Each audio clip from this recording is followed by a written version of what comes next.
১৯৪৫ সালের ১৬ই জুলাই নিউ মেক্সিকোর জর্দানা ডেল মুয়ের্তো মরুভূমি। স্প্যানিশ ভাষা থেকে আসা এই নামের অর্থ মৃত মানুষের যাত্রা। ভোর ৫টা ২৯ মিনিট, যেন মরুভূমির বাতাসও থেমে গিয়েছিল। চারদিকে শুধু অন্ধকার, নিস্তব্ধতা আর অপেক্ষা। কারণ সেই সকালেই মানবজাতি এমন এক কাজ করতে যাচ্ছিল যা পৃথিবীর ইতিহাসে আগে কখনো ঘটেনি। মানুষ সৃষ্টি করতে যাচ্ছিল কৃত্রিম এক সূর্য, একটি বিস্ফোরণ যার শক্তি কয়েক সেকেন্ডের মধ্যে পুরো একটি শহর ধ্বংস করে দিতে পারে। এই ঘটনাটির নাম দেওয়া হয়েছিল ট্রিনিটি টেস্ট। আর ঠিক সেই মুহূর্ত থেকেই মানব সভ্যতা প্রবেশ করেছিল পারমাণবিক যুগে।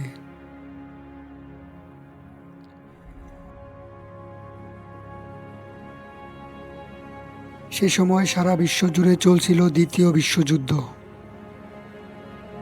যুক্তরাষ্ট্রের বিজ্ঞানীরা ভয় পাচ্ছিল, যদি নাৎসি জার্মানি সবার আগে পারমাণবিক বোমা তৈরি করে ফেলে।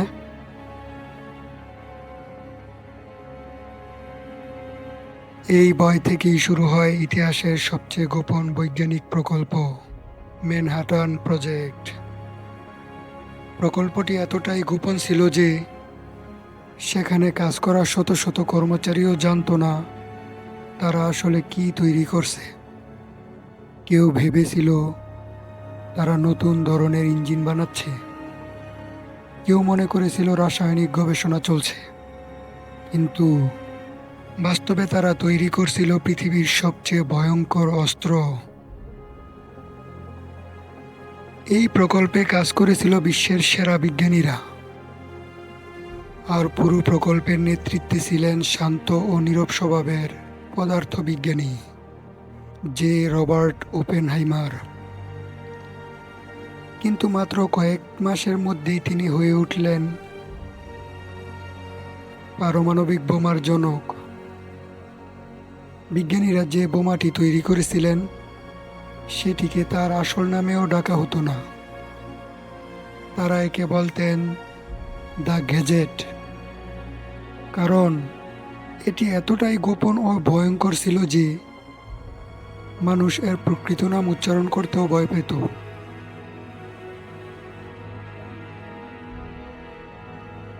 বোমাটির ভেতরে ব্যবহার করা হয়েছিল প্লুটোনিয়াম-239,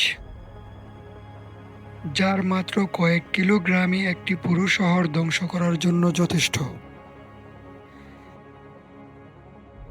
কিন্তু সবচেয়ে ভয়ঙ্কর বিষয় ছিল, আসলে কেউই জানত না এই বোমা ঠিক কী করতে পারে।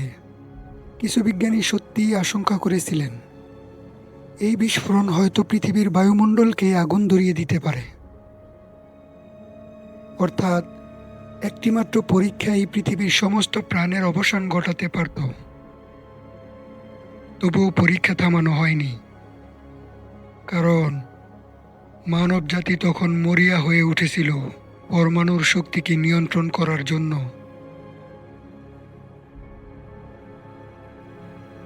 সময় তখন ভোর, পুরোপুরি সকাল হয়নি। বোমাটিকে একটি ১০০ ফুট উঁচু স্টিলের টাওয়ারের উপর স্থাপন করা হয়। চারদিকে ক্যামেরা, বাংকার, সামরিক বাহিনীর সদস্যরা। বিজ্ঞানীরা বিশেষ কালো চশমা পরে অপেক্ষা করছিলেন, কারণ তারা জানতেন কয়েক সেকেন্ডের মধ্যেই মানব ইতিহাস চিরতরে বদলে যেতে চলেছে।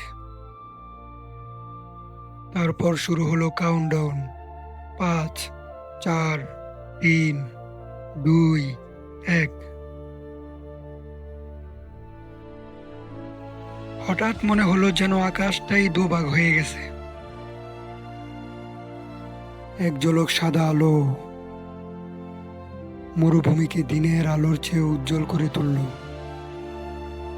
তাপমাত্রা পৌঁছে গিয়েছিল সূর্যের কেন্দ্রের কাছাকাছি।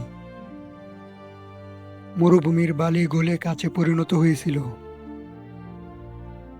মাটির উপরে তৈরি হয়েছিল সবুজ রঙের তেজস্ক্রিয় কাচ,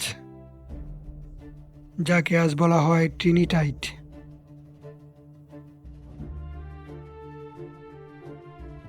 এরপর আকাশের দিকে উঠে এলো এক বিশাল মাশরুম আকৃতির মেঘ, যার উচ্চতা ছিল প্রায় 40,000 ফুট। শোকওয়েভ এতটাই শক্তিশালী ছিল যে 100 মাইল দূরের মানুষেরাও তাদের জানালার কাঁচ কাঁপতে দেখেছিলেন। ঠিক সেই মুহূর্তে মানব জাতি বুঝতে পারল তারা এমন এক শক্তি সৃষ্টি করেছে যা পুরো পৃথিবীকেই ধ্বংস করে দিতে পারে। বিস্ফোরণের পর চারদিকে নেমে এলো এক অদ্ভুত নীরবতা। কেউ আনন্দে চিৎকার করছিলেন,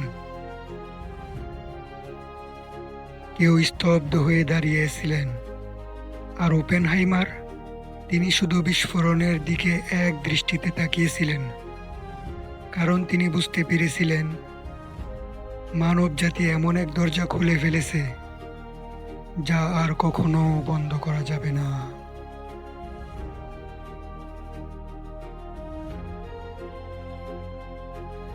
এটি ছিল বিজ্ঞানীদের সবচেয়ে বড় সাফল্য, আর একই সঙ্গে মানব জাতির সবচেয়ে বড় আতঙ্ক।